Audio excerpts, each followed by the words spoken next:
The Son of Lucifer, Benjamin Scott, tinatagan nilalain ang loob. Hawak ng mahigpit ang pepper spray ay nag-spray din siya sa mukha ng mga ito dahilan para magkagulo ang dalawang bodyguard. Muli, mabilis na tumakbo sila Lain patungo sa elevator pero pagdating niya roon ay dalawa na namang bodyguards ang nakabantay sa entrance niyon.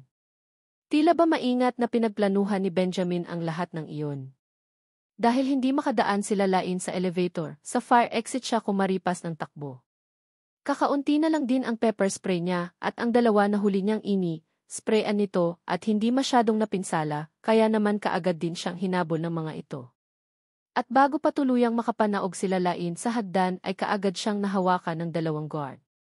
Desperadong sumigaw sila Lain para humingi ng tulong pero dahil arkilado ni Benjamin ang buong palapag na iyon kaya walang makaririnig sa kanya. Humahagulhol sila Lain nang lapitan siya ni Benjamin na galit na galit. Pinagsisipa siya nito dahilan para mapaluhod siya sa sakit. Putakti ka. Ang lakas ng loob mong tumakas. I will kill you tonight, bitch, nanlilisik ang mga mata bulalas ni Benjamin. Dahil sa matinding sakit dulot ng pagsipa ni Benjamin, ay hindi na magawa pang makapagsalita ni Lain. Putlang-putla ang kanyang mukha habang sapu-sapo ang sikmura. Sinipa rin ni Benjamin ang bote ng pepper spray na hawak ni Lain, sa kagalit na binalingan ang dalawang bodyguard at inutusan, ibili niyo ako ng 100 pepper spray. Bilisan niyo. Okay boss, magkapanabay naman na sagot ng dalawang bodyguard, saka mabilis na tumalilis. Nang makaalis ang mga tauhan ay muling binalingan ni Benjamin sila Lain na may malademonyong ngiti sa labi. Humanda ka. Ipapatikim ko sa'yo kung gaano kasakit ang ginawa mo kanina babae ka. Nanlamig ang buong katawan nila Lain dahil sa mga narinig. Napakahayop talaga nito. Handa nitong gawin ang lahat para lang maisakatuparan nito ang masamang balak sa kanya. Puno ng puot na tumingin sila Lain sa demonyong lalaki. Napakawalang hiya mo talaga. Mapaparusahan ka rin sa mga kahayupan mo. Sa galit ni Benjamin ay malakas niyang hinila ang buhok nila Lain saka nanlilisik ang mga matang nagsalita, napakatalas ng bibig mong babae ka. It would be better if you just satisfied me with your putsching mouth. Matapos sabihin iyon ay dali-daling kinalas ni Benjamin ang buttons ng suot niyang slacks saka binalingan ang guard na naroon. Lumabas ka't bantayan mo ang pinto, utos nito. Yes, boss. Mabilis naman itong tumalima at lumabas para bantayan ang fire exit kung saan naroon ang dalawa. Since you like exciting things, play it for me here, T.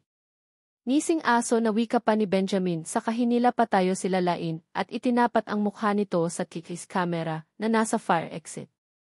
Look, nakikita tayo sa kickis camera. Kaya pagkatapos mo akong pasayahin ay kukunin ko ang footage.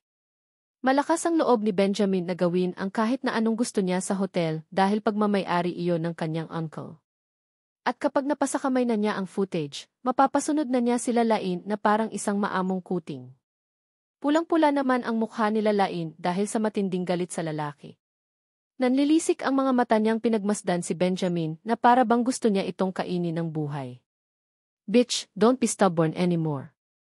Gagawin ko ang lahat para mapasaakin ka, at pagkatapos ay luluhod ka sa mga paa ko at magmamakaawa. Saad ni Benjamin saka kinuha ang isang bote mula sa bulsa ng suot niyang pantalon at inilabas ang botelya na naglalaman ng kulay pulang kapsul. Marahas na pinisil ni Benjamin ang bibig nila Lain at sa pilitan na ipinapainom sa kanya ang pills na iyon. Subalit na natiling nagmamatigas sila Lain at hindi hinahayaan ang lalaki na mapainom sa kanya ang gamot. Dahil sa pagmamatigas nila Lain na ibuka ang bibig ay tila naubusan na ng pasensya si Benjamin. Kaya ang ginawa ng lalaki ay hinawakan sila Lain sa liig at mahigpit na sinakal habang pilit na ipinaiinom ang pills na hawak. Nagpupumigla sila Lain sa ginagawang iyon ng lalaki. Pulang-pula na ang kanyang lieg ay mukha dahil sa pangangapos ng hininga at ang kanyang mga mata ay hilam na ng luha. Nandidilim na ang mga mata nila Lain sa mga nangyayari. Ang labis na kawalan ng pag-asa ay dahan-dahang bumabalot sa kanya, kaya wala sa sariling ibinuka niya ang bibig na noon ay hawak ng lalaki. Hanggang sa isang malakas na tunog ang narinig nila Lain na nagmula sa kung saan, at sumunod nyon ay tila ba may isang mabigat na bagay ang gumulong pababa sa hagdan. Nang luminga sila Lain, ang kaibigang si Abay ang nakita niya na nakasuot ng delivery uniform at nahintakutan. Ito rin ang may kagagawan kung bakit nahulog si Benjamin sa hagdan. Lain, Ayos ka lang ba? Tanong ni Abay ng daluhan ang kaibigan. Mabilis namang tumango sila Lain habang bahagyang umuubo. Aayos lang ako. Maya-maya inamutla ang mukha ni Abay nang dumako ang paningin niya sa baba ng hagdan kung nasaan si Benjamin. Nanginginig ang buo nitong katawan nang muling bumaling kay Lalain. Lalain di. Naiiyak na saad ni Abay sa kaitinuro ang lalaki na naliligo sa sariling dugo. Maging si Lalain ay nahintakutan at hindi malaman ang gagawin nang makita si Benjamin. Hindi niya masabi kung buhay pa ba ito dahil hindi na ito gumagalaw. Maging ang dugo na tuloy sa pag-agos ay hindi niya makita kung saan galing. Sa takot ni Abay ay napahagulhol siya habang nanlalaki ang mga mata na nakatingin sa nakahandusay na si Benjamin. Lalain, nakapatay ba ako? Namumutla ang mukha ni Lalain ng mga sandaling iyon. Ang kanyang mata ay magang-magarin dahil sa kaiiyak. Ang kanyang buhok ay magulo habang ang damit naman niya ay punit-punit na parabang pinuwersa itong sirain. Kasalukuyan siyang naroon sa Metro Manila Police District at nasa interrogation room at kausap ang mga pulis na dumakip sa kanila ni Abay. Aragon, kailangan mo lang pirmahan itong transcript at makakauwi ka na, anang lalaking police officer kay Lalain. Kinuha naman iyon ni Lalain na nanginginig ang kamay saka dinampot ang ballpen na kapatong sa mesa. Pero kaagad din siyang natigilan ng maalala si Abay. Sir, paano naman po ang kaibigan ko? Naiiyak na tanong ni Lalain. Kasama ko ba siyang uwi? Umiling naman ang pulis sa tanong na iyon ni Lalain. Ang biktima na si Mr. Scott ay kasalukuyang unconscious at si Ines Del Rosario ay primary suspect kaya hindi pa siya maaaring makauwi. Anong sabi niyo? Anong suspect? Bakit magiging suspect ang kaibigan ko? Hindi makapaniwalang tanong ni Lalain habang umiiyak. Paano naging suspect si Abay at si Benjamin ang naging biktima? Sir, paulit-ulit ko nang sinabi sa inyo. Pinagtangkaan akong gahasain ni Benjamin at si Abay ang tumulong sa akin. Malinaw naman na self-defense lang ang ginawa niya, kaya bakit niyo siya ikukulong? Aragon, nagpunta na rito ang lawyer ng mga Scott at nagpaliwanag. Naglabas ito ng mga ebidensya na may relasyon kayo ni Mr. Scott at normal lang naman na magkaroon ng hindi pagkakaunawaan ang magkasintahan. Pero matindi ang ginawa ni Ines Del Rosario sa biktima at kung mamalasin, baka maging lantang, gulay na si Mr. Scott. Ang gusto ng pamilya ng biktima ay panagutin ang kaibigan mo sa nagawa niya at sampahan ng attempted murder. The only person who can help her is Knives Dawson. Gusto ng pamilya ng biktima ay panagutin ang kaibigan mo sa nagawa niya at sampahan ng attempted murder. Nanigas si Lalain sa kinaupuan. Kakasuhan ng pamilya ni Benjamin ang kaibigan niya. Pero bakit? Inosente si Abay. Napatayo si Lalain sa kinaupuan at masama ang loob na tumingin sa kausap na pulis. Wala kaming relasyon ng hayop na Benjamin na iyon. Sigurado akong peke ang mga ebidensya na ipinakita nila sa inyo. Si Benjamin ang laging haras sa akin. Kasinungalingan ang mga sinasabi nila. Walang kasalanan ang kaibigan ko. Tinulungan lang niya ako. Inosente si Abay, bulalas pa ni Lalain. Kumunot naman ang noo ng pulis. Kung ganon, may ebidensya ka ba o kahit ano na nagpapatunay na wala kayong relasyon ni Mr. Scott? Mayroong pictures at videos ang abogado ng mga Scott na magpapatunay na may relasyon kayo. The only person who can help Harry is Dawson, hindi nakasagot si Lala sa tanong na iyon ng police officer. Paano nga naman niya mapapatunayan na kasinungalingan ang sinasabi ng demonyong Benjamin na iyon? Malakas ang impluwensya ng mga Scott dahil governor ang tatay ni Benjamin at ang abogado naman ito ay isa sa pinakamagaling. Anong laban niya sa gaya ng mga ito? Isa pa'y bakit si Abay lang ang gustong ipakulong ng mga ito? Ano ba ang binabalak ng pamilya ni Benjamin? Mas mahihirapan ba ang mga ito na galawin siya kapag nasa loob siya ng kulungan? Nakuyom ni Lalain ang kamao sa kasandaling nag-isip. Nang bigla-bigla siyang may naalala tungkol sa mga nangyari sa hotel. Sir, yung kisses camera. Alam kong may mga kamera sa hotel kaya iyon ang magpapatunay na inosente ang kaibigan ko. Bulalas ni Lalain na nabuhayan ng pag-asa. Pasensya ka na, Aragon. Pero nagbigay din ng ebidensya na ang abogado ng biktima na matagal nang sira ang mga GPs camera sa hotel na iyon, umiling-iling na saad ng pulis. Mistulang pinagsakluban ng langit at lupa sila Lain nang marinig ang mga iyon. Tila pinaghandaan na talaga ng pamilya ng hayop na Benjamin na iyon ang lahat. Inosente si Abay. Iniligtas lang siya nito pero bakit dinala niya ito sa malaking kapahamakan? Ano ang gagawin niya? Litong-lito na siya. Wala sa sariling pinirmahan nila Lain ang transcript paper at madaling araw na nang makalabas siya sa presinto. Ngunit bago siya umalis ay kinausap niya si Abby at nangako na gagawin niya ang lahat para mapawalang bisa ito. Alam nila Lain na pinagkaisahan sila ng pamilya ni Benjamin. Hindi siya ang TV's camera ng oras na iyon at sigurado siya sa bagay na iyon. Alam din niyang peke ang lahat ng ebidensya na ipinakita ng mga ito sa pulis tungkol sa kanilang relasyon ni Benjamin. Sa madaling salita ay pinaglalaruan lang silang magkaibigan ng hayop na pamilyang iyon ni Benjamin. Hindi siya papayag na magtagumpay ang mga ito. Inosente si Abe at hindi siya papayag na masira ang kinabukasan nito dahil sa pagtulong sa kanya. Nalalaman niyang makapangyarihang tao ang mga Scott at kung kakalabanin niya ito ay para lang siyang langaw na gustong makadapo sa isang malaking kalabaw. Ngunit may isang taong alam niyang tanging may kakayahan na makakatulong sa kanya si Knieves Dawson na kinakatakutan ng lahat. Bumuntong hininga sila Lain. Alam niyang katakot-takot na pang-iinsulto ang maririnig niya sa lalaki pagkatapos ng lahat pero wala na siyang pakialam pa. Ang kinabukasan ni Abay ang nakasalalay doon at hindi siya papayag na masira iyon. Kinuha nila Lain ang cellphone sa bulsa ng kanyang bag at kinontak si Knieves pero natigilan siya nang makita niyang block na pala ang number niya sa lalaki.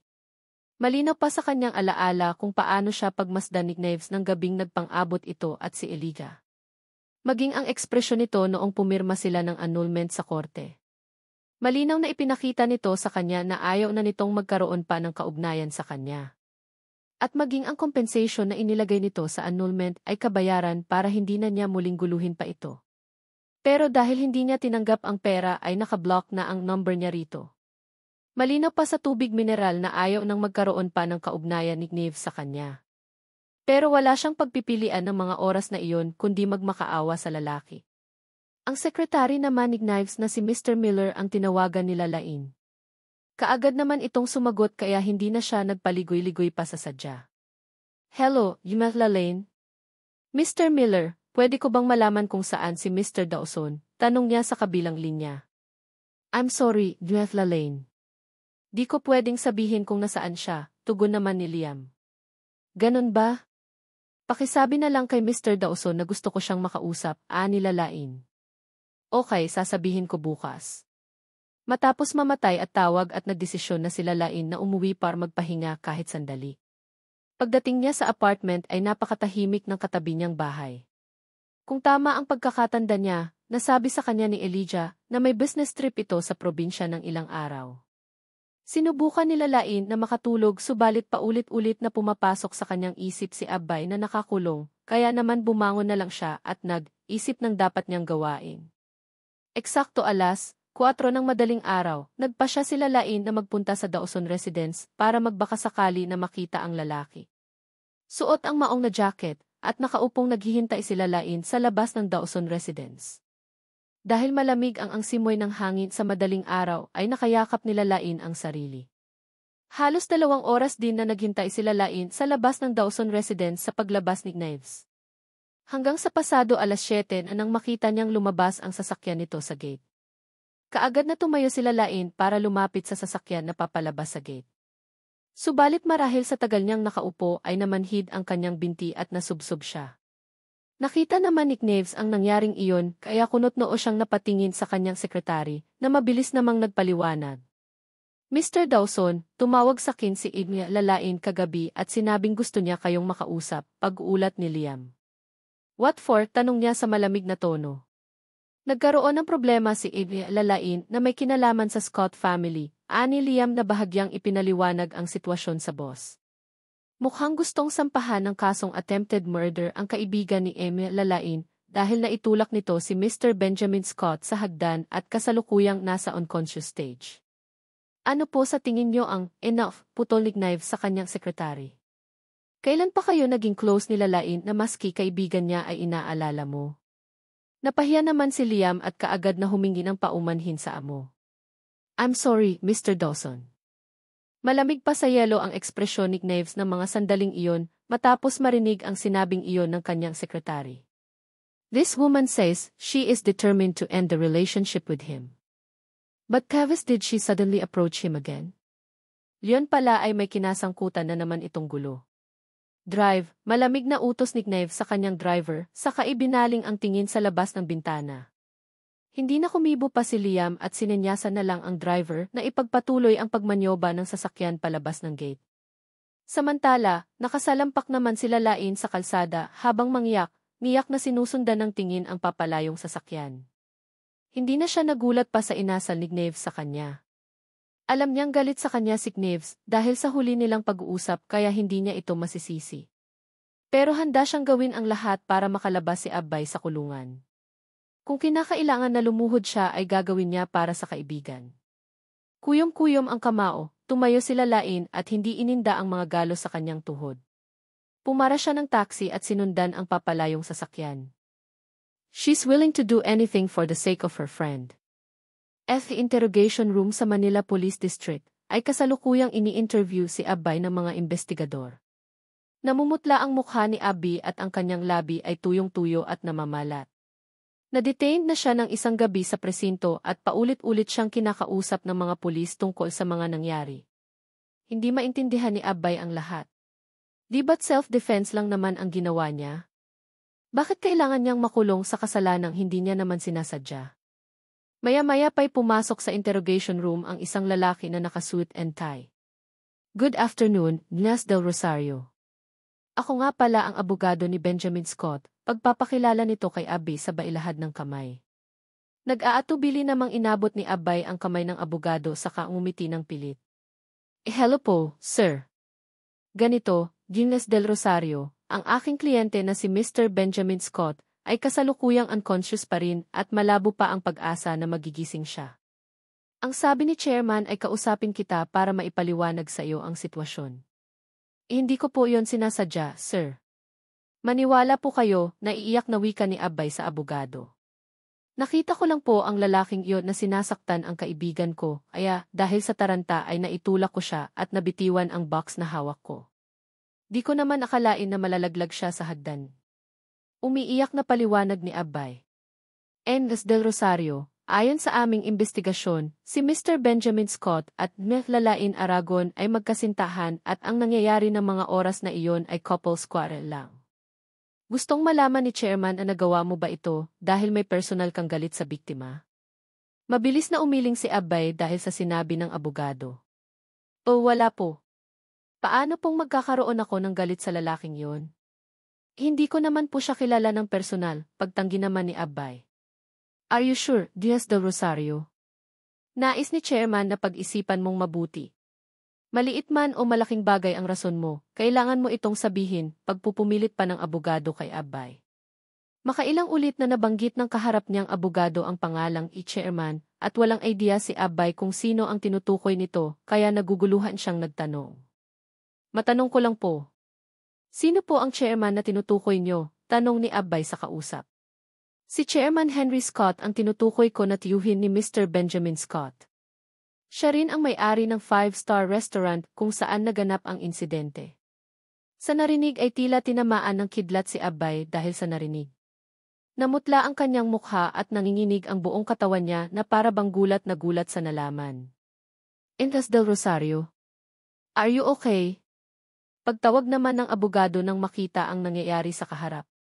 May ilang sandali ring nagpanik si Abbay bago bumaling sa abogado na hindi pa rin makatingin ang diretso sa kaharap. Hindi naman maintindihan ng abogado kung bakit biglang nag-iba ang babae nang bangitin niya ang pangalan ng chairman. Isa pa isinunod lang naman niya ang utos ng chairman na iyon ang sabihin sa dalaga. Ignace Del Rosario, magkakilala ba kayo ng chairman? Tanong pa ng abogado kay Abbay. Matapos ng ilang sandali ay marahang umiling si Abbay sa kaharap. Hindi po. Hindi ko siya kilala di. Okay.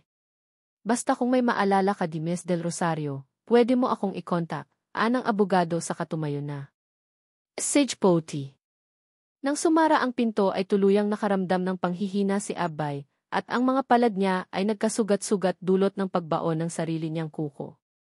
Sa Dawson Group of Companies, matyaga na naghintay sila Lain mula umaga hanggang hapon pero hindi niya nakita maski anino ni Knives. Samantala, nagulat naman si Liam nang pagbalik niya galing sa business meeting ay nakita niyang naroon pa rin sila Lain sa labas ng kumpanya at naghihintay. Kaninang umaga, bago siya umalis ng kumpanya ay naroon na ito at naghihintay. Kaagad namang sinamantala nila Lain ang pagkakataon nang makitang bumama ng kotse si Liam. Patakbo itong lumapit sa lalaki at nagtanong, Secretary Miller, busy pa ba si Mr. Dawson? Kaagad na tanong nila Lain. Wala si Mr. Dawson sa kumpanya. Nasa business meeting siya ngayon, sagot naman ni Liam sa babae. Ganon ba? Anong oras siya babalik? Lihim namang napailing si Liam. Kanina pa makaalis ang kanyang boss pa uwi at nagdaan ito sa underground parking ng hotel. Doon ito palaging dumaan pa uwi dahil mas mabilis at mas convenient ito. Kaya kahit abutin pa ng kinabukasan ang babae sa kahihintay ay hindi nito makikita ang kanyang boss. Napansin ni Liam na namumutla na ang babae kaya naman pinayuhan niya ito. Lalain, mas makabubuti kung huwag ka nang maghintay pa. Hindi na babalik si Mr. Dawson sa kumpanya, kaya kung ako sayo, umuwi ka na. Kumain ka at magpahinga, sinserong saad ni Liam sa babae. Matapos ng pag-uusap ay umalis na rin sila Lain at nagpa siya na bumalik muli sa Dawson residence.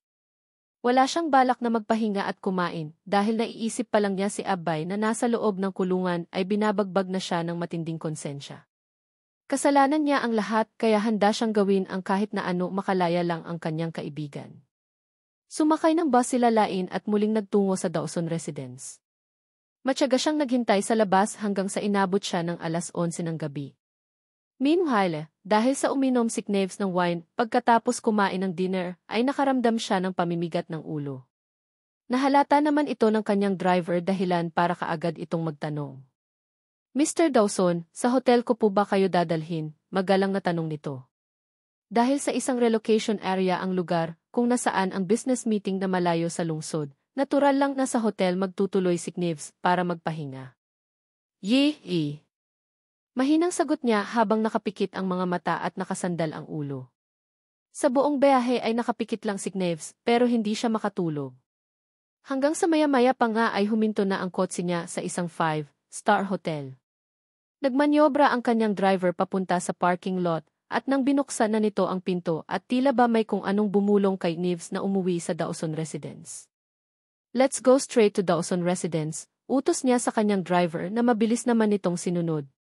May 3 oras din ang biyahe at umaga na nang makarating si Knives sa sariling hotel. Nang makababa siya sa parking lot ay kaagad niyang nakita ang isang maliit na figura ng tao na namamaluktot sa labas ng lobby habang nakayakap sa mga tuhod na parabang isang ligaw na kuting. Walang mababasang emosyon sa mukha ni Knives nang maglakad siya patungo sa looby at ni hindi man lang ito huminto nang madaanan sila Lain na nakayupyop sa isang sulok. Nang makita naman nila Lain na nakabalik na ang lalaki ay mabilis siyang tumayo. At dahil hindi pa siya kumakain at nagpapahinga man lang ay nagpasuray, suray siya at muntikan ng matumba dahil sa panghihina. Wala sa sariling nailahad ni Knives ang kanyang palad para alalayan sila Lain, pero mabilis din niya itong kinuyom at binawi.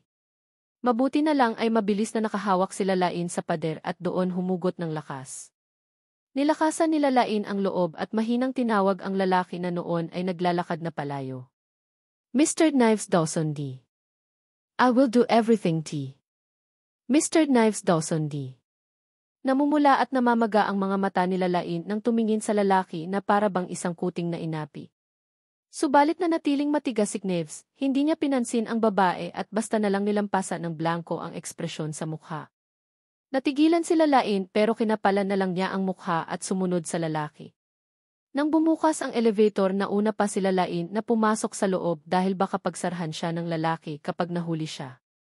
Nagkakamali kayata ng pinasukan, Ginley Aragon, tanong ni Knives nang tumingin sa babae na madilim ang anyo. Hindi na pinansin pa nila Lain ang kahihiyan sa kakagatlabing nagsalita. I'm sorry Mr. Dawson dahil naistorbo pa kita pero kailangan ko ng tulong mo. You know you're a nuisance, Devif did you still follow me here?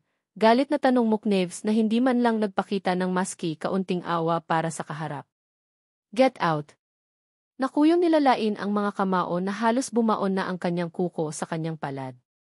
Mr. Dawson, kailangan ko ng tulong mo di. Mahinang saad nilalain habang nakatungo ang ulo. You wanted DE help, nanunuyang tanong ni Knaves habang nakaarko ang makapal na kilay. Saan kumuha ng lakas ng loob para isipin na tutulungan kita, Ying Aragon? Uminit ang sulok ng mga mata nilalain. Inaasahan na niya na ganoon ang trato sa kanya nito, pero wala siyang balak na umatras, alang-alang kay Abay. Ay inosente si Abay. Nadamay lang siya sa gulo, wala siyang kasalanan. Kung makukuha natin ang TV footage sa hotel, mapapatunayan na inosente siya, nilalain na muntikan pang pumiyok dahil sa pagpigil na bumuhos ang mga luha. I won't help someone who has nothing to do with me, do you understand? Turad naman ni Knaves sa kanauna nang lumabas ng elevator nang tumunog iyon. Mabilis namang sumunod si Lalain na walang pag-aalinlangan at nang akmang papasok na siya sa suite, kasunod ng lalaki ay masama ang mukha niyang hinarap nito. Aalis ka ba o tatawag ako ng security? Tanong ni Knaves kay Lalain na baka sa mukha ang matinding inis. Pigil-pigil ang luha ay tiningalan niya si Knaves na namumula ang mga mata. Hindi naman ako ibang tao. Then, who are you? Putol ni Knaves na nakaarko ang magandang kilay. Kinurot ni Lalain ang dulo ng kanyang daliri sa kamariing pumikit bago nagsalita, Ako ang alagang hayop mo. Tama. Aayaw mo bang ituloy ko iyon? Pipayag ako, Lee. Kumpara sa katotohanan na maaaring makulong si Abay dahil sa kanya, ano ang silbi ng kanyang dignidad? Nagpunta siya kay Knaves para magmakaawa, kaya alam niyang ang kanyang dignidad at integridad ay matatapon na parang basura. Biglang natawa si Knaves, tawang nang iinsulto. Pakiramdam niya ay may gumapang nakilabot pababa sa kanyang spine. Naglakad siya papalapit kay Lalain ay pinagmamasdan ito ng buong pang-uuyam. You rushed to a man's house in the middle of the night to sell yourself as Petty. Huminto si Knaves sa pagsasalita, kumilos ang balingkinitan niyang daliri at sinira ang kwelyo ng suot nitong damit. Tumambad sa kanya ang magagandang collarbone ni Lalain, sa kamarahang pinasasadahan iyon ng hintuturo na puno ng pang-iinsulto. You are disgusting, ani Knaves na pinagkadiinan ang bawat salitang binitiwan. Parang sinampal si Lalain nang marinig iyon, at sa pagkakataong iyon ay tuluyan ng pumatak ang kanyang mga luha. Umiiyak siya pero walang tunog, at nanatili lang siyang ganoon habang nakayuko. Her tearful eyes could soften anyone's heart, even the hardest of stones. Subalit mas lalong naging malamig ang anyo ni Knaves. Para lang sa kapakanan ng walang kwenta nitong kaibigan, handa itong itapon ang sarili at magmakaawa sa kanya ng walang pag-aalinlangan. Kung ganon, sa mundo nito lahat ng tao ay importante. Ang kaibigan nito ay importante, si Elijah ay importante. But when it comes to him, he's just like something that can be thrown away after being used. Bigla ring napaisip si Knaves kung bakit nga ba siya nagagalit. So what kung wala siyang halaga para sa babae? Diba, katawan lang naman ito ang gusto niya rito. Napakunot noo si Knaves. Ayaw na niyang pag-isipan pa ang ganoong mga bagay pa dahil sumasakit lang ang kanyang ulo. Naroon pa rin ang malamig niyang tingin kay Lalain. Di na ubra ang ganyang trick sa akin kaya lumayas ka na, pagtataboy ni Knaves sa babae saka tumalikod na para umalis. Pero nakakadalawang hakbang pa lang siya nang maramdamang may malambot na katawan ang lumapat sa kanyang likod. Mr. Dawson, please. Please, tulungan mo ako. Mula ngayon makikinig na ako sa'yo, kaya pakiusap, tulungan mo ako. Ramdam ni Knaves ang pamamasa ng suot niyang long sleeve, dahil sa mga luha ng babae na walang tigil sa pagbuhos. That kind of mouth-drying impulse was like wanting to break free from the shackles and rush out. Pinagsisisihan ni Knaves na pinapasok niya si Lalain. Masyado niyang overestimate ang sarili niya. Naging vulnerable ang willpower na minsan niyang ipinagmalaki matapos niyang makilala ang babaeng ito. Pero alam ni Knaves na tricks lang iyon ng babae na ginagamit nito kapag may kailangan ito sa kanya. When someone pretends to be the victim, they do everything they can to hurt others' feelings. And when they don't need you anymore, they will leave you without mercy. At ang lahat ng sinabi nito sa kanya noong gabing bago sila maghiwalay ay obviously palusot lang nito para maputol na ang kanilang ugnayan at makasama na nito ang Elijah na iyon. Iniisip ba nitong muli siyang mauuto nito sa ganoong trick? Pilit na kinalas ni Knaves ang mga kamay nitong nakayakap sa kanya at tuluyang pumasok sa pinto. Matapos nyon ay pinindot niya ang call bell na malapit sa pinto at nag-utos. Hanapin niyo ang taong pumasok sa bahay ko at itapon niyo palabas, utos niya sa kabilang linya. Namutla ang mukha ni Lalain at hindi malaman ang gagawin ng mga sandaling iyon. Alam niyang sa oras na palabasin siya ng mga guards, ay hindi na siya makakapasok pang muli. Dahil sa pagiging desperado, lakas loob siyang lumapit sa lalaki at lumuhod sa paanan nito. Ang kanyang mga kamay ay nakahawak sa pantalon ng lalaki at nakiusap, "Please, Mr. Dawson, maawa ka sa akin." Tumiimbagang si Knives dahil sa inasal nito madilim ang anyo na tumingin sa babaeng nakaluhod sa kanyang paanan. "You're so worthless, Lalaine. Your mouth is so worthless. Your body is so worthless," bulalas ni Knives. Sa galit niya ay halos pumutok na ang ugat niya sa ulo. Hindi pa siya nagalit ng ganon katindi sa tanang buhay niya, ngayon pa lang. Sinabi ba niyang lumuhod ito? Dinaklot ni Knives ang babae sa kwelyo nito gamit ang malaki niyang kamay saka sa pilitang itinayo. "Get up and get out of the room." Ngunit mas hinigpitan ni Lalain ang pagkakayapos sa hita ng lalaki at ginawa ang lahat para hindi siya kumalas. "Say, please, Mr. Dawson. Gagawin ko ang lahat." Habang sinasabi iyon ni Lalain, inunat niya ang isang kamay at kumapaka pa habang sinubukang tanggalin ang pagkakakabit ng sinturo ni Knives. Matapos niyon ay tumingala siya sa lalaki na may bahid ng luha ang mga mata at mamula-mula. "Hindi mo ba gusto? Hindi ba gusto mo to? Pipromise magiging masunurin ako." Naniningkit ang mga mata ni Knives sa narinig. "Ano ang ibig sabihin nito? Hindi mo ba gusto? Hindi ba gusto mo to? Pipromise magiging masunurin ako." Naningkit ang mga mata ni Knives dahil sa sinabi ng babae. Ipagpipilitan ba nito ang sarili sa kanya? Ilang sandali pa inabuksan na nilalain ang buckle ng sinturong suot ni Knives. Nang maibaba nito ang zipper ng suot na slacks ni Knives, ay ipinasok nito ang maliit na kamay sa loob ng pantalon. Napabuga ng hangin si Knives saka hinawakan ang kamay ng babae at galit na nagsalita. "Alisin mo iyan." "Aayoko," mariing namang tanggi nilalain, kahil alam niyang suklam ang kanyang ginagawa pero nakikita niyang unti-unti nang bumibigay ang lalaki. Nabuhay na kasi ang pagkalalaki nito ng mga sandaling iyon. Galit si Knives sa kanya pero mas mainam na iyon kaysa malamig ang pakikitungo nito sa kanya. Ang ibig lang sabihin yon ay may pag-asa siya na tulungan ito. Maya-maya pa'y biglang tumunog ang doorbell at mula sa labas ng pinto ay nagtawag ang butler ni Knives. "Mr. Dawson, nariyan ba kayo? Pakibuksan po ang pinto." Nang marinig iyon ay nagpanik si Lalain. At para hindi siya palabasin ng lalaki ay isinantabi niya ang hiya at bahagyang niyang ipinasok ang pagkalalaki nito sa kanyang maliit na bibig. "Ikaw, G." Namamaos ang boses ni Knives ng mga sandaling iyon at galit man siya sa babae ay aaminin niyang nasasarapan siya sa ginagawa nito. Naramdaman ni Lalain ang pagiging tensyonado ng katawan nito at pagkalalaki, na ibig sabihin ay naapektuhan ito sa kanyang ginagawa. Walang masyadong alam si Lalain sa ganoong bagay dahil ito ang unang beses niyang ginawa iyon. Ngunit buti na lang ay marami siyang natutunan sa lalaki noong nagsasama pa sila nito. Tinandaan niya ang mga itinuro ni Knives sa kanya noon at hindi rin niya kinaligtaan ang bili nito sa kanya na habang ginagawa iyon ay dapat mayroon silang eye contact. Ang pares ng mga mata na namumula at namumungay at mapang-akit ay sapat na para bumigay ang isang lalaki sa pagkakataong iyon. The room was filled with the love of spring, and the air became captivating and the strange smell permeated the entire room. Samantala, sa labas ng kwarto ay patuloy pa rin na nagtatawag ang butler. Baka sa tinig nito ang pag-aalala at pagmamadali. "Mr. Dawson. Nariyan ba kayo? Mr. Dawson." Walang maririnig na anumang paggalaw sa loob ng kwarto.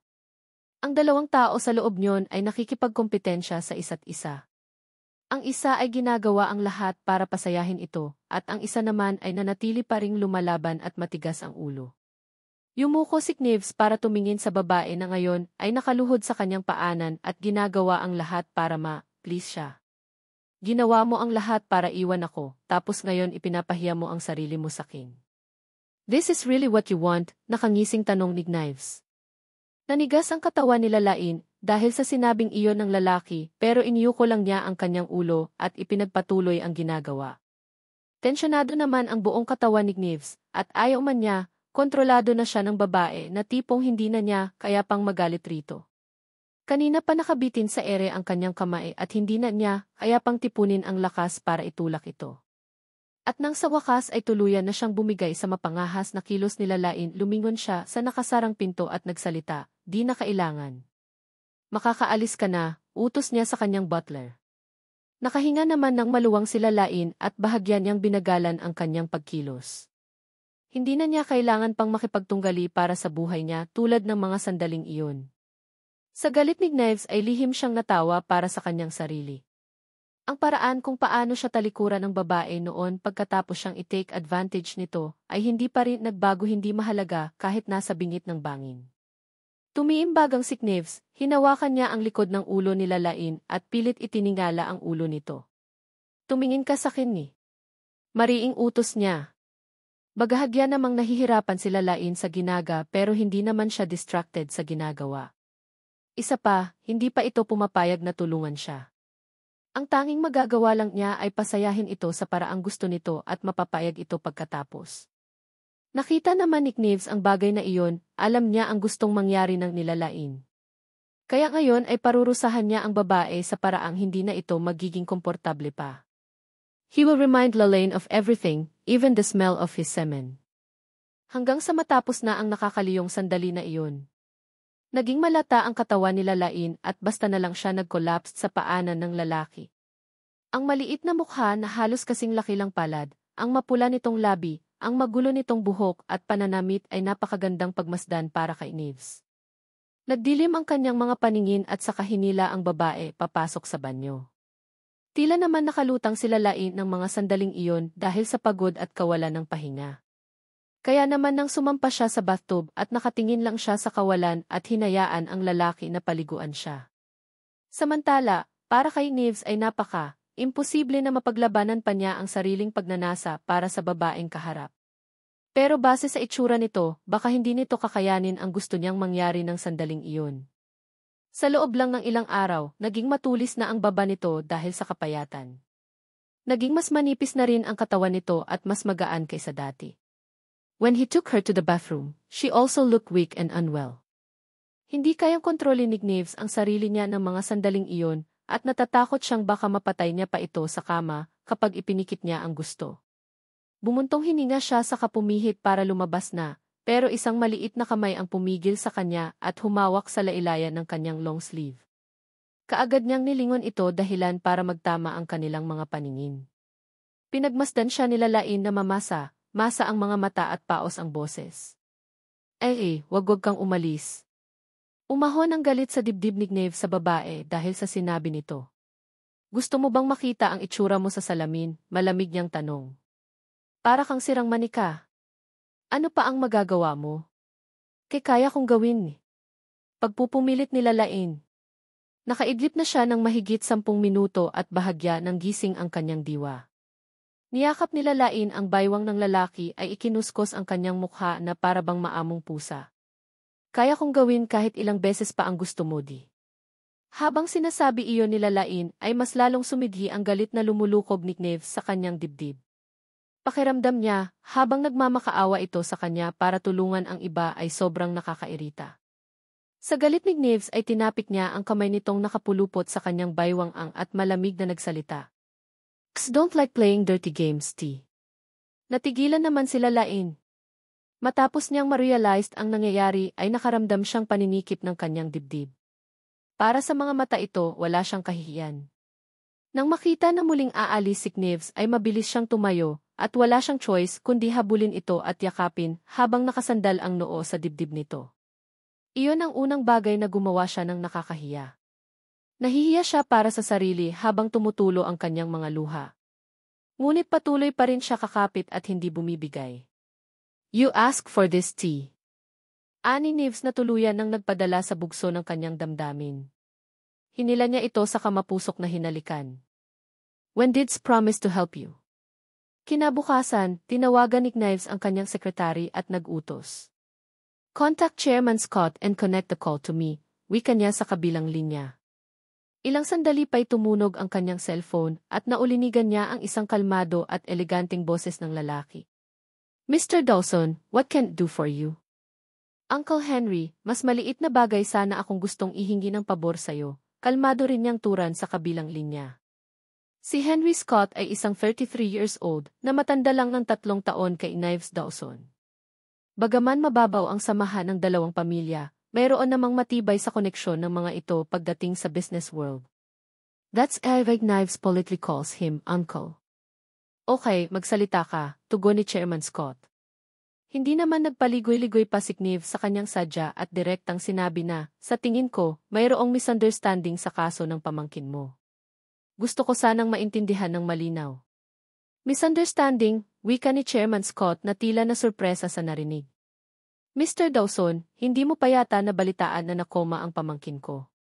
Nag-iisang anak ng elder brother ko si Benjamin, kaya hindi ito basta-basta mareresolbahan, anang lalaki. Napangisi si Knives sa kabilang linya. Uncle Henry, sa pagkakaalam ko, nagising na si Benjamin.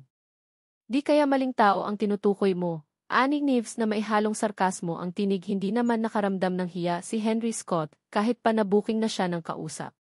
Sa halip ay umakto siyang natural at sinabing, hindi ko alam ang tungkol dito, pero kahit gising na ang pamangkin ko at seryoso ang pinasala na tinamo niya, hindi pa rin ako pwedeng magdesisyon.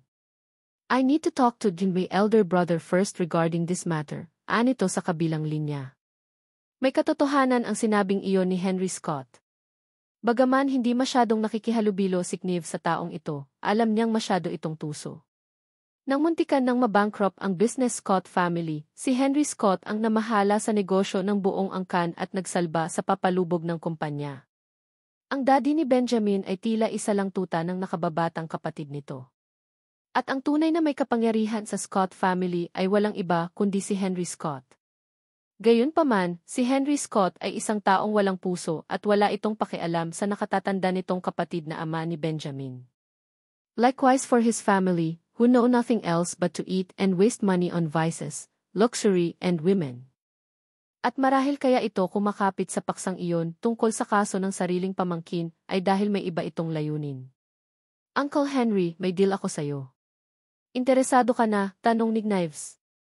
At anong deal naman, Mr. Dawson? Hindi na nagpatumpik-tumpik pa si Knives ay ipinaliwanag ang tungkol sa deal.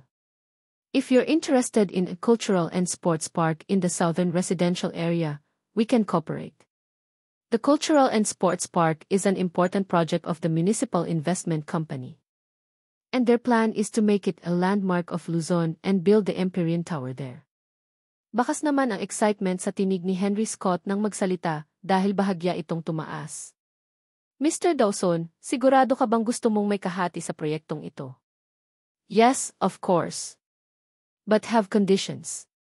Anong kondisyon? Gusto kong makuha ang key footage ng hotel, prangkang saad ni Knives sa kabilang linya. Napangiti-ngiti naman si Henry Scott sa narinig. Mr. Dawson, alam mo naman sigurong kahit walang silbi si Benjamin at pamangkin ko pa rin siya. Hindi ko siya pwedeng iabandona ng ganun na lang. Base sa pananalita ni Henry Scott, alam na agad ni Knives na mayroong nangyaring mali sa pagitan lalain ng kaibigan nito at ni Benjamin. Pero dahil pamangkin pa rin ni Henry Scott ang damay sa kasong iyon, kaya natural lang na pagtakpan nito ang kalokohan ng lalaki. Alam ni Knives na tuso ang lalaking kausap niya, kaya sinabi niyang, Uncle Henry, kung di ka interesado, kalimutan mo na lang ang sinabi ko. Pagkasabi niyon ay handa na sana siyang patayin ang tawag pero pinigilan siya ng kausap. Wait a minute, awat ni Henry Scott na may bahid ng pagka-interes ang boses. Mr. Dawson, pwede ko bang malaman ang tungkol sayo? Ano ang relasyon mo sa babaeng sangkot sa kasong ito? Don't know her, ani Knives, pero ang isa sa kanila na pinakialaman ni Benjamin Scott ay tauhan ko. So like you said, this matter cannot be resolved easily, ani Knives na maihalong pagbabanta. Ipinaalala lang niya kay Henry Scott na may hindi magandang kalalagyan si Benjamin kapag hindi ito pumayag sa gusto niya. Nang marinig iyon ay napabuga ng hangin si Henry at saka mahinang natawa. Okay, then it's a pleasure to work with you, Mr. Dawson. Hindi tanga si Knives, alam niyang wala talagang pakialam si Henry Scott sa sarili nitong pamilya. At kaya lang nito sinabi iyon kanina para makakuha ito ng mas maraming bargaining chip mula sa kanya. Mag-uutos na lang ako ng tao para send sa'yo ang footage mamaya, ani Henry Scott. Fine, turan niya bago patayin ang tawag. 5 minuto lang matapos mamatay ang tawag na iyon, ang key footage ng hotel-restaurant na pagmamay-ari ni Henry Scott ay naisend sa cellphone ni Knives. Habang pinapanood niya ang footage, ay mas lalong nandidilim ang kanyang mga paningin, lalo pat kitang-kita niya kung paano saktan ni Benjamin si Lalain sa video na iyon. Sa galit niya ay halos pumutok na ang ugat sa kanyang sentido. Nang sumunod na minuto, tiimbagang na tinawagan ni Knives ang kanyang sekretary at galit na nag-utos. Magpadala ka ng tao para i-check ang hayop na si Benjamin. Ayaw kong gumagalaw pa ang 2 kamay niya sa oras na magkita kami. Nang magising si Lalain kinabukasan ay papalubog na ang araw. Hindi siya makapaniwala na nakatulog siya ng ganoon katagal. Ngunit nang maisip ang kaibigang si Abbay na nagdurusa pa rin, ay bigla siyang nataranta at nagmamadaling bumangon sa malambot na kama. Subalit marahil, dahil sa overfatigue at kawalan ng maayos na pagkain kaya nakaramdam siya ng matinding hilo. Out of balance siya at matutumba na sana sa sahig nang may malalaking bisig ang sumalo sa kanya. Mabilis na hinawakan ni Lalain ang matipuno nitong braso at tumingala. Isang gwapong mukha na may malamig na anyo ang nasilayan niya na nakapagpakabog ng kanyang puso. Mabilis niyang binawi ang sarili sa pagkakahawak nito at bahagyang lumayo rito. "What are you doing?" kunot noong tanong ni Knives sa kaharap. Hindi naman makatingin si Lalain sa lalaki ng mga sandaling iyon nang maalala niya ang mga nangyari sa kanila ni Knives kagabi. Hiyang-hiya siya at para bang gusto na lang niyang lumubog sa kinatatayuan habang nakaharap dito. Sobrang init din ng kanyang mukha na para siyang sinisilaban. Mr. Dawson, nakuha mo na ba ang key footage? Tanong ni Lalain habang nakatungo sa kanyang paanan. Naningkit naman ang mga mata ni Knives sa narinig. At bakit ko naman kukunin ang surveillance footage para sa'yo? Naestatwa naman si Lalain sa kinatatayuan at wala sa sariling sinalubong ang nakakapasong mga tingin ng lalaki. Hindi ba sabi mo kagabi? Really? What's wrong? Tanong naman ni Knives na walang ekspresyon ang mukha. Namutla ang mukha ni Lalain at nakagat niya ang pang-ibaban labi sa narinig. Nagtabi tayong matulog kagabi. Well, ano ngayon? Tanong ni Knives na tila walang pakialam sa nangyayari. Namutla ang mukha ni Lalain at natatarantang nagtanong. Pumayag kang may mangyari sa atin, hindi ba ibig sabihin tutulungan mo? Ngumisi si Knives sa narinig sa kaumarko ang makakapal niya habang nakatingin sa babae. At kailan naman ako nangako na tutulungan kita? Don't let other people bully you. Kailan naman ako nangako na tutulungan kita? Tanong ni Knives na pinagmasdan siya mula ulo hanggang paa. Pumunta ka sa akin at nagmakaawa para tabihan kita sa kama. Natigilan si Lalain habang hindi makapaniwalang nakatingin sa lalaki. Ay, ikaw ri. Hindi na madugtungan pa ni Lalain ang sasabihin. Nang maisip niyang mabuti ang mga nangyari kagabi. Tama nga ito, wala naman itong sinabi na tutulungan siya. Siya lang ang nag-assume na ganoon ang ibig sabihin matapos may mangyari sa kanilang dalawa. Binalot ng kahihiyan si Lalain saka basta na lang bumitiw sa pagkakahawak sa braso nito. Tumalikod siya sa lalaki at nag-walk out nang hindi nagsasalita. Masyado na niyang ibaba ang sarili kung magmamakaawa pa siya muli rito. Isa pa, pakiramdam niya ang naubos na ang lakad niya dahil sa ginawa kagabi.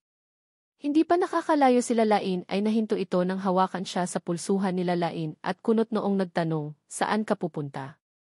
Huwag mo akong hawakan, galit na wika ni Lalain na para bang naging mabangis na tigre ang kanina ay maamong kuting. Napatiimbagang naman si Knives sa inasal ng babae. Pinatunayan lang nito na kapag wala itong nahita sa kanya ay basta na lang siya nitong tatalikdan. Napakagaling! This woman is really great. Alam na niya na ganito ito no nang una pa lang kaya ano pa ba ang inaasahan niya rito. Mahigpit na hinawakan ni Knives ang pulsuhan ng babae sa kagalit niya itong binalingan. Di ka ganito umasta no nang nagmakaawa ka sa akin kagabi. Who do you think you are to be arrogant in front of me?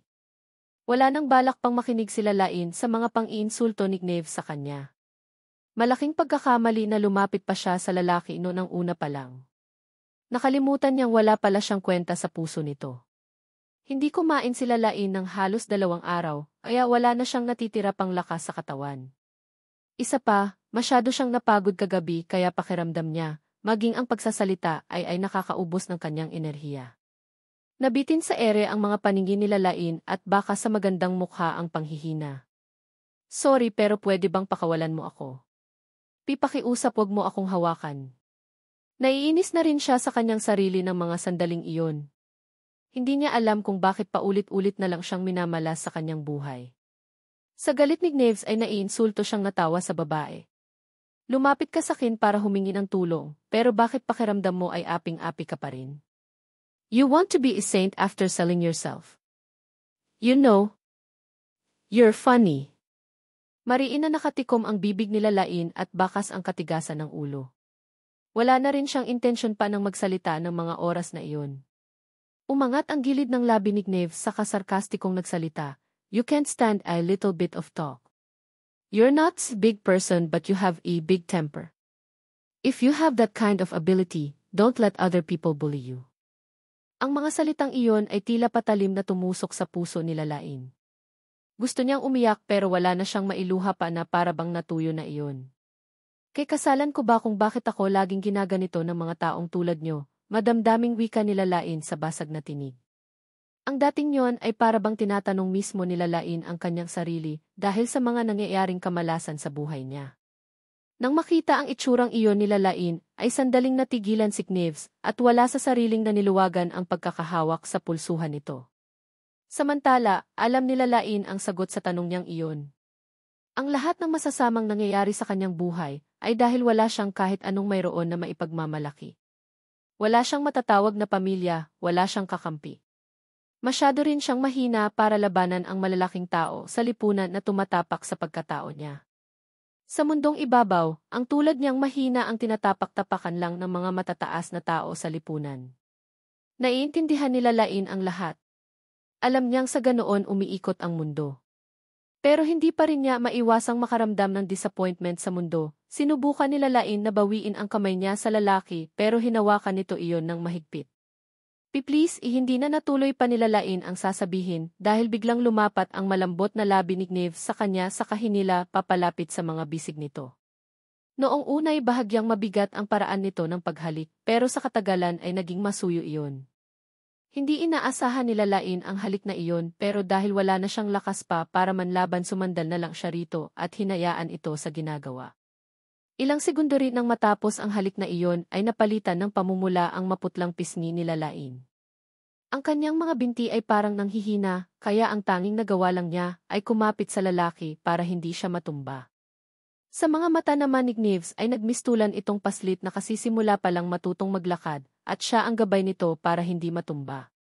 Ang galit na nararamdaman niya kanina ay biglang naglaho ng mga sandaling iyon. Sandali namang natigilan sila Lain nang maisip kung bakit bigla-bigla siyang hinalikan ni Gneves. At kakaiba ang paraan ng paghalik nito sa kanya kanina. Hindi marahas bagkus may halong pagsuyo ang halik na iyon. Iniyuko nila Lain ang kanyang ulo dahil pakiramdam niya ang pulang-pula ang kanyang pisngi ng mga sandaling iyon. Sinubukan din niyang tumayo ng diretso pero mahigpit na nakahawak sa kanyang baywang si Gneves. Bakit ka ba biglang aalis? May sinabi ba akong di kita tutulungan? Tanong ni Gneves na blanko pa rin ang ekspresyon, ngunit hindi tulad dati, walang halong pang-uyam ang kanyang tinig. Nag-angat naman ang tingin sila Lain sa kakunot noong nagsalita. Hindi ba sabi mo, hindi mo ako tutulungan? Di ko sinabing tutulungan kita, pero wala rin akong sinabi na hindi kita tutulungan. Para namang naging tongue twister ang sinabi iyon ni Gneves para kay Lain dahil hindi niya ito naintindihan. Nagtataka siya kung ano ang ibig sabihin ng mga sinabi nito. Napakurap-kurap ang mapupungay na mga mata nila Lain saka nag-aatubiling nagtanong. Kaya kung ganon, tutulungan mo ba ako o hindi? Ang halik na kanilang pinagsaluhan ay nagpainit ng bahagya sa katawan ni Gneves at ngayong nakadikit ang katawan nila Lain sa kanya ay hindi na siya mapalagay pa. Gumalawa ang kanyang Adam's apple saka tinitigan niya ang babae na ngayon ay nakatingala sa kanya. Depende sa performance mo di. Nautal na tanong nila Lain. Sa halip na sumagot ay binuhat siya ni Gneves gamit ang isang kamay, naupo sa kama at inupo ito sa kanyang kandungan. Di ba sinabi mong makikinig ka sakin at susundin ang lahat ng sasabihin ko? Sinapo ni Knives gamit ang malaki niyang palad ang mukha ni Lalain at pilit itong ihinarap sa kanya. Now, please Midi. Utos ni Knives sa namamaos na tinig. Aano kasi ano di? Hindi na malaman pa ni Lalain kung ano ang sasabihin ng mga oras na iyon. Pulang-pula ang kanyang mukha at bakas doon ang matinding pagtutol. Bakit? Gusto mo bang pagsisihan ito ulit? Tanong ni Knives habang marahang kinukurot ang baba ni Lalain. Ayaw ni Lalain na magsisi dahil alam niyang sa oras na palampasin niya ito, baka tuluyan na siyang alisin sa buhay nito. Tutulungan mo ba talaga ako? Hindi ka nagbibiro, naninigurong tanong ni Lalain. Napangisi naman si Knives sa tanong nitong iyon. Kilala mo ako, wala sa bokabularyo ko ang nagbibiro. Let me feed you. Matapos ang mainit na paglalaro, pakiramdam ni Lalain ay napakalagkit ng kanyang katawan. At dahil good mood si Knives, ito pa mismo ang nagbuhat sa kanya papunta sa banyo upang maligo. Inabot din ng kalahating oras bago siya matapos sa paliligo. Nang lumabas siya, may nakahanda ng mga pagkain sa mesa. Kumain ka, utos sa kanya ni Knives at saka umupo sa wooden chair sa tapat niya. Puno ng masasarap at sari-saring pagkain ang mesa, at nang makita iyon ni Lalain ay nakaramdam siya ng gutom. Ngunit nang maalala niya ang kalagayan ni Abay sa kulungan ay bigla siyang nawalan ng gana. Pinagmasdan niya si Knives na noon ay nagkakape habang nagbabasa ng kung ano sa hawak na MacBook. Pinakiramdaman muna niya ito bago nagsalita. Ano nakuha mo na ba ang kiki footage? Naningkit ang mga mata ni Knives nang itanong iyon ni Lalain, at dahil natatakot siyang baka magalit ito at hindi siya tulungan ay kaagad din siyang nagpaliwanag. Nag-aalala lang akong baka maapektuhan ang graduation ni Abay dahil nasa kulungan siya, paliwanag ni Lalain sa lalaki. Alam naman ni Knives na hindi naniniwala ang babae sa sinabi niyang tutulungan niya ito. Bakas kasi sa mukha nito ang pagdududa. Inisip naman niyang kung hindi niya sasabihin ang totoo ay baka lalong hindi ito kumain. Kasing nipis na ng papel ang pangangatawan nito. Kapag hindi ito kumain ay lalo itong ninipis at siya rin ang mahihirapan pag nagkataon. Umarko ang makakapal na kilay ni Knives saka marahang nagsalita, tumawag ang friend mo kanina at sinagot ko. Sinabi kong tatawagan mo na lang siya. Nanlaki ang mga mata ni Lalain sa narinig. Ano? Tumawag si Abay, bulalas ni Lalain. Yup, she called early so answered her call. Don't worry about her and just eat, ani Knives saka muling ibinalik ang tingin sa ginagawa. Kung ganon, nakalabas na ba si Abay? Paano siya nakalabas? Tanong ni Knives na naghihinalang nakatingin kay Knives. Ikaw ba ang may gawa? Hindi naman sumagot si Knives kaya napagtanto ni Lalain na tama ang kanyang hinala. Bakit hindi mo naman sinabi sakin? Tanong ni Lalain na may himig pagsisisi. Ilang beses na siya nitong tinutulungan pero parati itong nagsisinungaling sa kanya ng tungkol doon. Determinado ka nang hindi kita tutulungan, kaya bakit sasabihin ko pa? Ani Knives na naniningkit ang mga mata. Di ka naniniwala na tutulungan kita tapos ngayon, ako pa ang sisisihin mo. Kaagad namang tumahimik si Lalain nang mapansing galit na naman ang lalaki. Pero sa isang banda, inaalala niya ang iisipin ni Abay tungkol sa kanya dahil boses ng lalaki ang sumagot ng tawag nito. Bakit? May reklamo ka ba? Tanong ni Knives habang nakataas ang kilay. Hindi matukoy kung galit o hindi ang lalaki dahil ng mga sandaling iyon. O wala naman. Sagot ni Lalain. Nagbago na ang relasyon nila ng lalaki at natatakot siyang baka kung ano na naman ang sasabihin nito sa susunod na segundo. When Knives noticed Lalain's expression was grim, the corners of his lips curled up.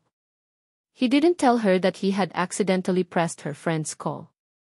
Masyadong mailap ang maliit na kuting na nasa harapan niya, kaya kailangan niyang bigyan ito ng parusa nang sa gayon ay hindi na nito maisip pang tumakas mula sa kanya. Inabot ni Knives ang special at masustansyang lugaw na ipinaluto niya sa kanyang cook. Open your mouth, I feed you, utos niya sa babae saka idinukwang sa bibig nito ang kutsara na mailamang lugaw. Natigilan naman sandali si Lalain saka binalot ng pamumula ang buo niyang mukha. Ako na, kaya ko na, nautal na saad niya sa lalaki. Kaya mo pa bang kumain? Bakit parang hindi mo kayang buhatin ang kutsara? Pamimiloso po pa ni Knives sa kaharap. Kaya ko ngang kumain mag-isa, tugon ni Lalain na hiyang-hiya. hindi niya ma-imagine na susubuan siya nito para lang makakain. Fine, sagot ni Knave saka ibinaba ang kutsara na mailamang lugaw at inilapit ang mangkok sa tapat ng babae. Kinuha naman nila Lain ang kutsara at akmang susubo na sana ng pagkain nang biglang tumayo ang lalaki sa kinaupuan ay lumapit sa kanya. Kunot noon niyang tiningnan ang lalaki pero napatili siya nang buhatin siya nito ay iupo sa kandungan. Ay! Ano bang ginagawa mo, Mr. Dawson? Nauutal at kinakabahang tanong nila Lain habang nasa kandungan nito. Maupo ka sa kandungan ko at babantayan kitang kumain, utos nito. Nanayo ang balahibo nila Lain sa buong katawan nang tumama ang mainit nitong hininga sa kanyang punong tenga. Nagpumiglas sila Lain at bahagyang iginalaw-galaw ang maliit na katawan. Anong babantayan? Iibaba mo ako, Mr. Dawson. Hindi naman ako batad. Marahang pinisil ni Knave ang kanyang baywang. Kakain ka o ikaw ang kakainin ko? Tanong ni Knave sa namamaos na tinig. Nanlaki ang mga mata nila Lain sa narinig sa kadagli ang nag-init ang buo niyang mukha dahil sa kahihiyan. Sige, kakain na ako, natatarantang sagot nila Lain sa kasinimulang kumain. Ngayong nalutas na ang problema niya sa pagkakakulong ni Abay, pakiramdam niya ay ngayon lang siya nakaramdam ng matinding gutom. Kaagad niyang natapos ang lugaw kahit na naiilang siya dahil pinanonood siya ni Knaves. Subalit maya-maya pa'y napahinto siya ng maramdamang kakaiba sa kanyang kinaupuan. Bakit ka tumigil? Busog ka na agad, tanong ni Knave sa kanya na halatang nanunukso. Paano naman siya makakakain kung nararamdaman niya ang pagkabuhay ng pagkalalaki nito sa kanyang kinaupuan? Napapikit na lang ng mariin sila Lain sa kamuling kumain. Hindi na siya nagsalita pa dahil hindi naman niya alam ang sasabihin ng mga sandaling iyon. Nang sa wakas ay natapos na sila Lain sa pagkain, hindi na siya makapaghintay na umalis sa kandungan nito. Ngunit si Knaves na kasalukuyang nakahawak sa kanyang baywang ay sumandal sa kinaupuan at mapanuksong tumingin kay Lain. Kumain ka pa, ani Knaves sa babae. At paano naman siya kakain gayong para siyang tinotorture nito ng mga sandaling iyon? Ayaw ko nang kumain. Kapag di ka kumain, iba ang ipapakain ko sa'yo. Nakangising ani Knaves sa kamarahang ikinukuskos ang palad sa manipis na damit malapit sa dibdib ng babae. Mabilis namang nahawakan nila Lain ang kamay ni Knaves sa kamarahang hinawi. Ikaw, Lee. Hindi siya tanga, alam nila Lain ang ibig sabihin ng lalaki kaya naman nagmamadali siyang kinuha ang steak na nakalatag sa hapagkainan. Nang matapos ang panghuling hiwa ng steak, sa wakas ay naawa rin sa kanya ang lalaki at binitiwan siya. Patakbong nagtungo sila Lain sa kwarto para pakalmahin ang sarili at para na rin tawagan si Abay. Nakatatlong ring din bago nito nasagot ang tawag. Hello, Abay. Kumusta? Pinakawalan ka na ba nila? Kaagad niyang tanong sa kaibigan sa kabilang linya. Hello, bro. Okay lang ako, and yes, nakalabas na ako, masayang sagot ni Abay. Sorry talaga. Kasalanan ko ang lahat, anila Lain na naiiyak na tinig. Sobrang saya niya dahil sa wakas ang malaya na ang kaibigan. Wala kang kasalanan, bro. Sa tingin ko di. Nag-aatubili si Abay na sabihin ang totoo sa kaibigan, pero dahil ayaw niyang sisihin nito ang sarili, dahil sa nangyari ay nagdesisyon siyang sabihin ang totoo. Bro, wala kang kasalanan. Baka kaya gusto akong ipakulong dahil may taong gusto akong parusahan, pag-amin ni Abay sa kaibigan. Ano ang ibig mong sabihin, kunot, noong tanong nila Lain? Basta. Saka na lang ako magpapaliwanag, sagot ni Abay. Siya nga pala, Lain. Alam mo na ba ang nangyari sa Benjamin na iyon? Lahat daw ng buto at joints sa kamay niya ay binasag. At ayon sa doktor, wala na raw pag-asa na maibalik pa sa dati. Will you be in my girlfriend? Siya nga pala, Lain. Alam mo na ba ang nangyari sa Benjamin na iyon? Lahat daw ng buto at joints sa kamay niya ay binasag. At ayon sa doktor, wala na raw pag-asa na maibalik pa sa dati. Nagulat sila Lain sa balitang iyon. Naging baldado na ang mga kamay ni Benjamin. Si Knaves kaya ang may kagagawa nito. Sa isang iglap, tila isang kidlat na nag-flash sa isip nila Lain ang isang ideya.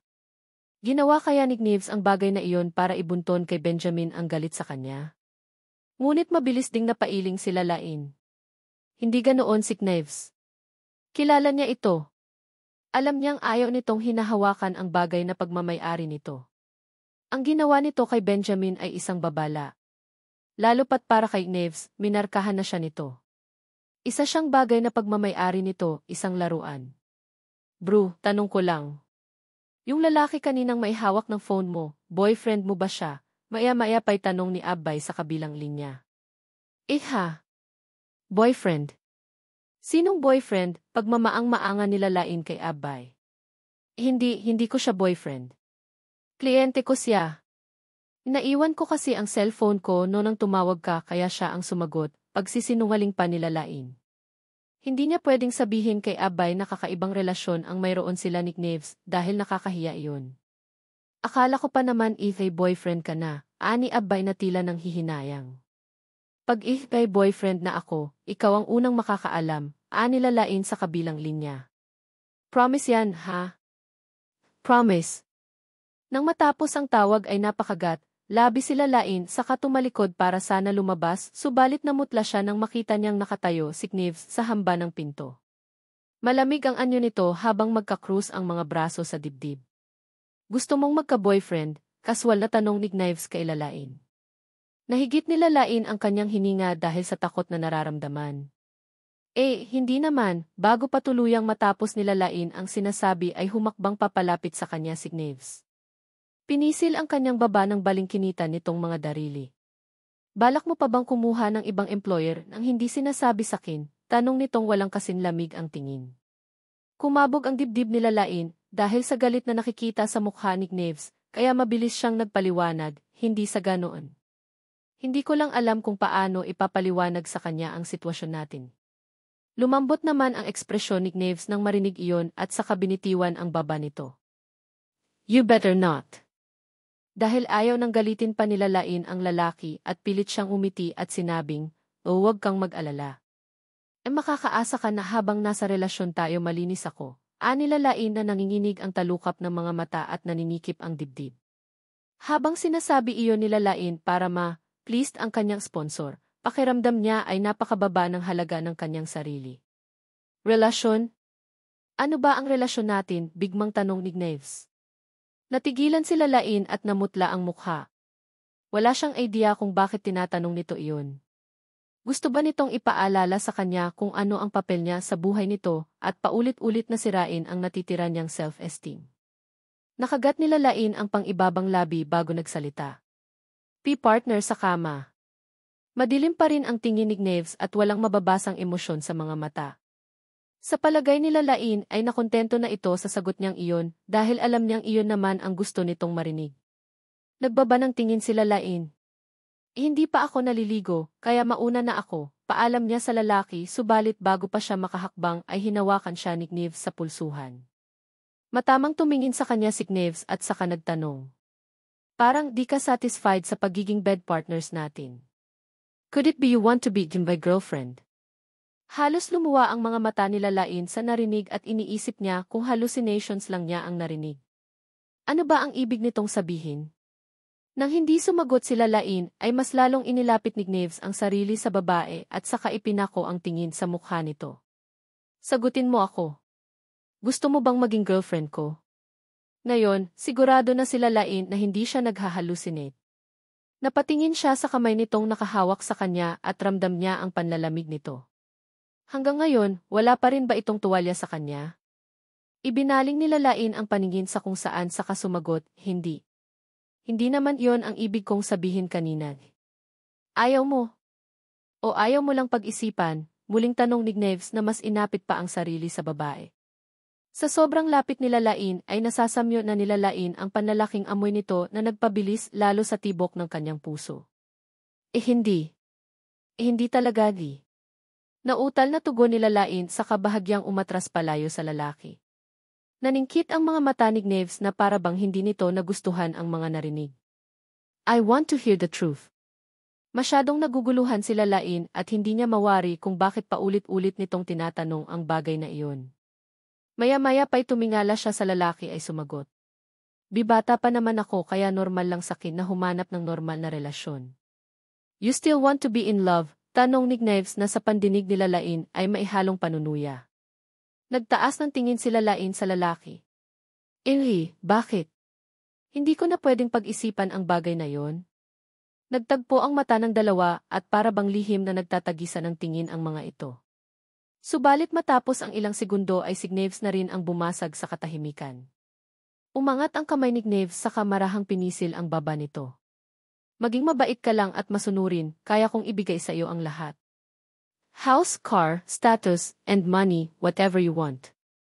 Ang tila munting liwanag ng pag-asa sa mga mata ni Lalain ay biglang naglaho dahil sa narinig. Hindi niya alam kung ano ang lihim niyang inaasahan mula sa lalaki. Bahay, lupa, katayuan sa lipunan at pera. Iyon ang mga bagay na inaasam ng isang ordinaryong tao na hindi nakukuha ng mga ito kahit mamatay pa ito kakatrabaho.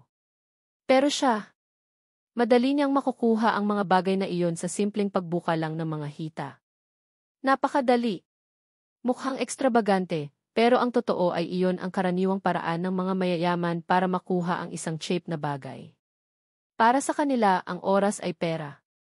At hindi siya ganon kahalaga para pag-alaksayahan ng oras. Huwag kang mag-alala, Mr. Dawson. Wala akong balak na pakasalan ka, at susundin ko ang kasunduan, anya sa kangumiti. Umarko ang makakapal na kilay ni Gnaves nang marinig ang itinurang ng kaharap. Kung ayaw mong magpakasal sa akin, kanino mo naman balak magpakasal? Tanong ni Gnaves na may himig sarkastiko. Kay Elijah Montenegro ba? Natutok ni Lalain ang sariling bibig. Bakit ba lagi na lang nitong idinadamay si Elijah sa kanilang pag-uusap? Lihim na nakuyom ni Lalain ang kanyang kamao bago sumagot. Hindi naman ganon kawalang hiya. Hanggat nandito tayo sa relasyong ito, hindi ako gagawa ng bagay na ikasisira nito. Bagahagya nagdilim ang anyo ni Gnaves ng mga sandaling iyon. Kung ganon, para sa babae ay mistulan itong nakatali sa relasyong iyon.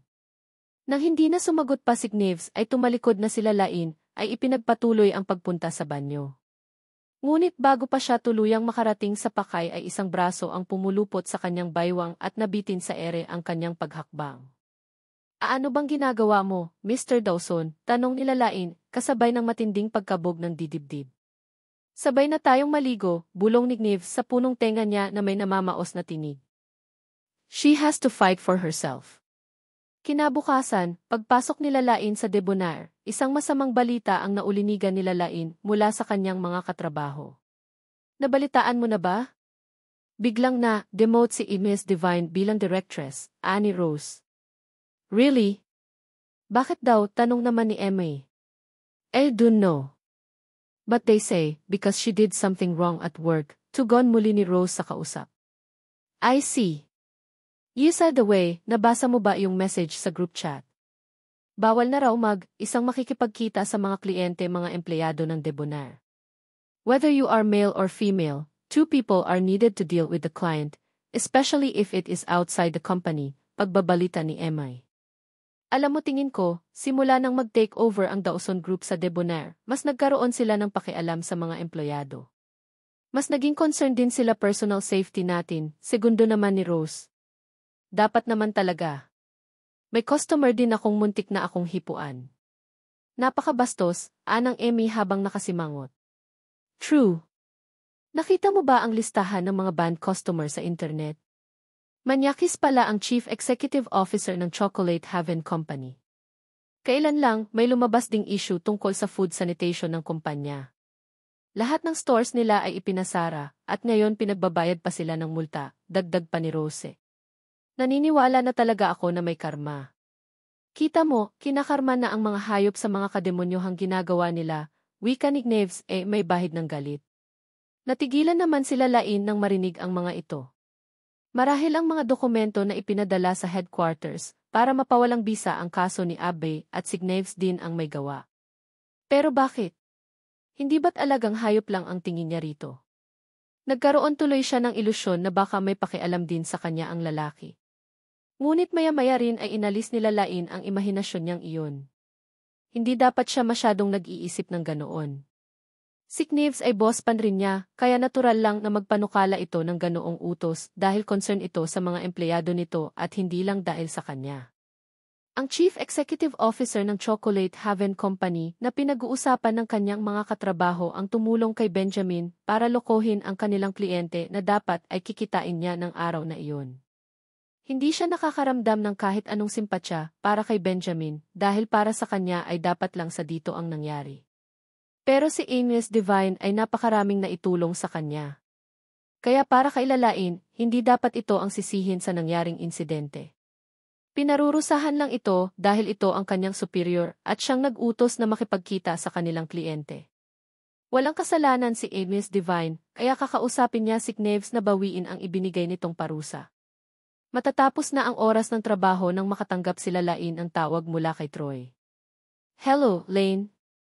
Isesend ko sa iyo ngayon ang mga review materials na kailangan mo para sa exam para makapasa ka sa Northville International School.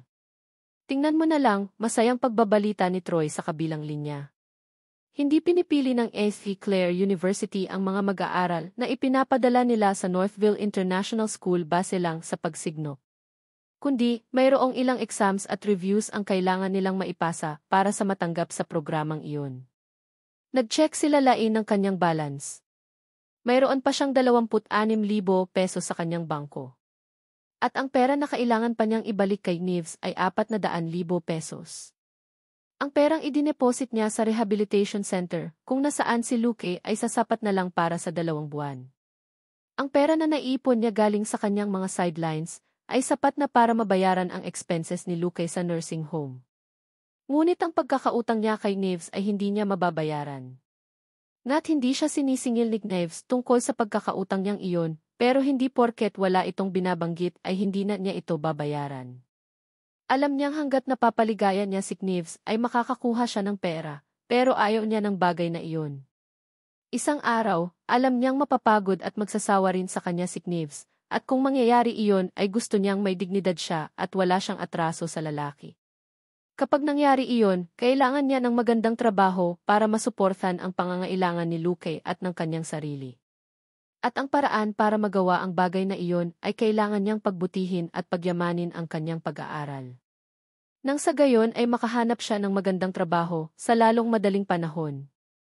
Isa pa, ang nangyari kay Benjamin ay nakatulong kay Lalain para maintindihan ang katotohanan.